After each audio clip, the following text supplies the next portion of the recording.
This video will contain the reminiscences of Cecil Beaton, the photographer, concerning Queen Elizabeth II of the United Kingdom. Beaton did not think highly of the current King Charles III, and it's not hard to see why.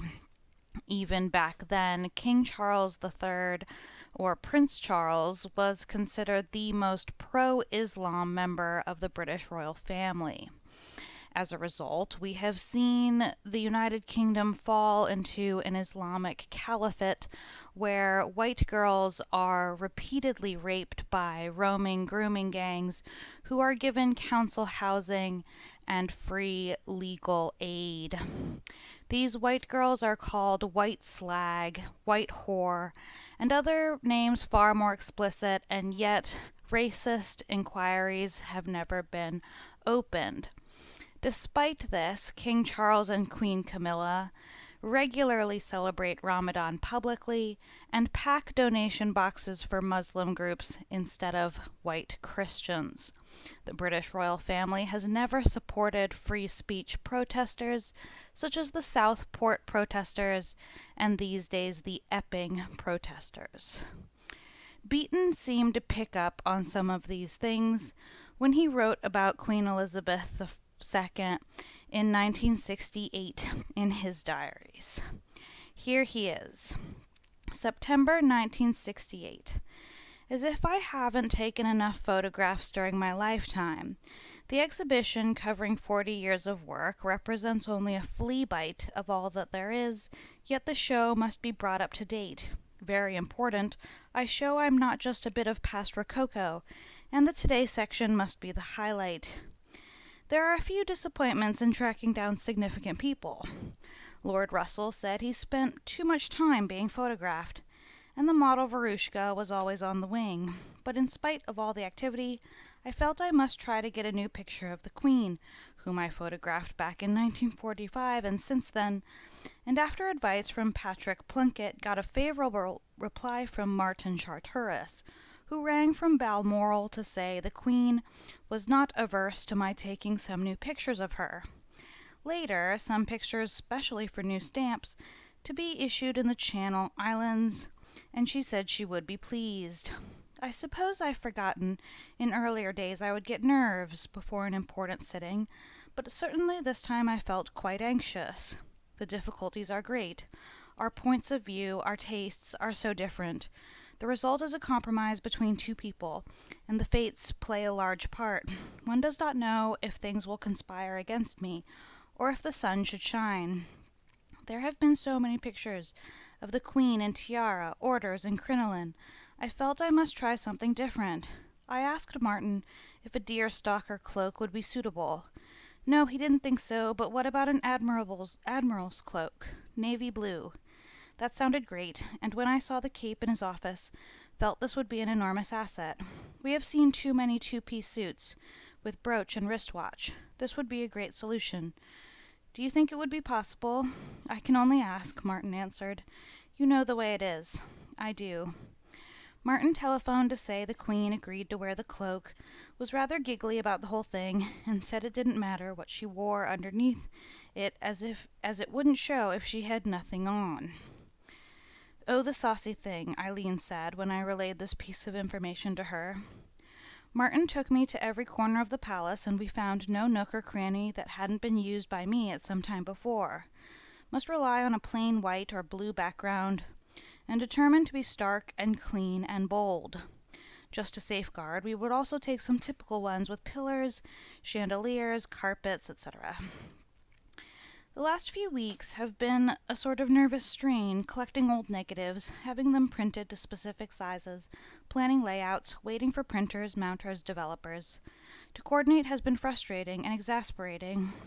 We have all been on edge. I feel thoroughly worn, and know I've been running on my last resources for too long. I must have one quiet morning before the Queen's sitting. I called at the late hour of 8:30, and at 10 even had the luxury of a visit from the Indian masseur. The morning did, however, develop into quite late usual dramatic development of surprises and developments, and there was only 10 minutes in which to stretch out on a bed after a quick lunch before going off to the palace. The electricians were installed with enough equipment to light an entire film unit. I gave instructions for alternate sets in case the initial scene did not materialize, and the balcony might be good. I found a splendid Acropolis-like corner with 3 columns. There was only time to make enough plans before Patrick appeared in uniform and soon the Queen, wearing the dark blue cloak. As a garment, it was certainly not very dramatic, a bit scrimpy, but at any rate it was of a clear line and simple. As the Queen approached from the distance of the banquet hall, she noticed the cleaners on the balcony and smiled at them. Later, when we moved to this spot, the Queen said, "Oh, I wondered what the men were doing there." The Queen was in a good mood, or still had the remnants of a good mood on her, for she gave off to the crew unaccustomed hoots of laughter, followed by a giggle. She also developed a manner of making quite a lot of faces, grinning, showing vitality. She thought the whole procedure pretty strange, and all rather odd and inexplicable. The ladders holding the blue background, the mess, the lights, but she supposed it was all right. She'd do as requested. At first, the effects of the lights were a disaster. Nothing went right. I took pictures to cover up my frustration. Each way she turned was worse than the last. The lights dead. We tried the footlight on the floor, off, the full light off. Nothing came to light. Then suddenly she turned to the left, and the head tilted, and this was the clue to the whole sitting. The tilt. I kept up a running conversation, trying to be funny. She is averse to a big grin, does not like to be told to smile, but is easily amused, and I think feels I am quite a cove, and ready to laugh at me.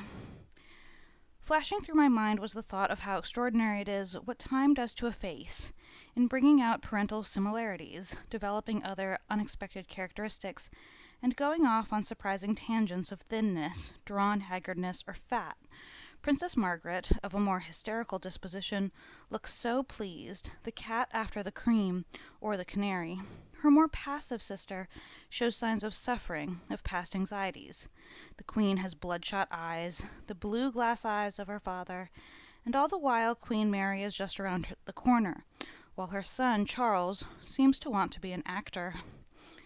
The Queen showed her first signs of amusement when I told her I always try to take photographs without enough light. "Everyone looks better when there's less light," I said rather tactlessly. I asked the Queen to let me take some pictures in the mauve dress she wore underneath the cloak.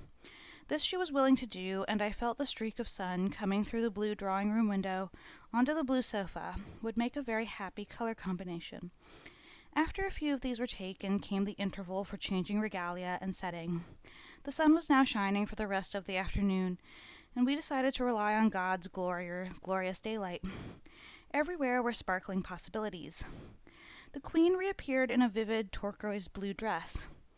The garter, mantle, and Queen Mary's pearl and diamond loop tiara.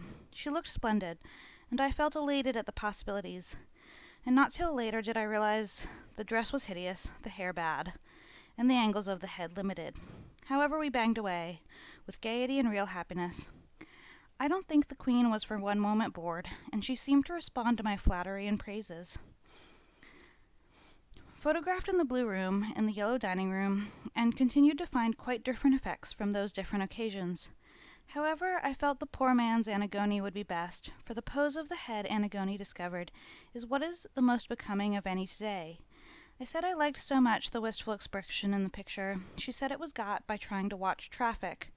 She was placed opposite a blank wall, but by craning she could see the traffic, and this had been a great solace during the 16 long sittings Antigone painted like a miniaturist.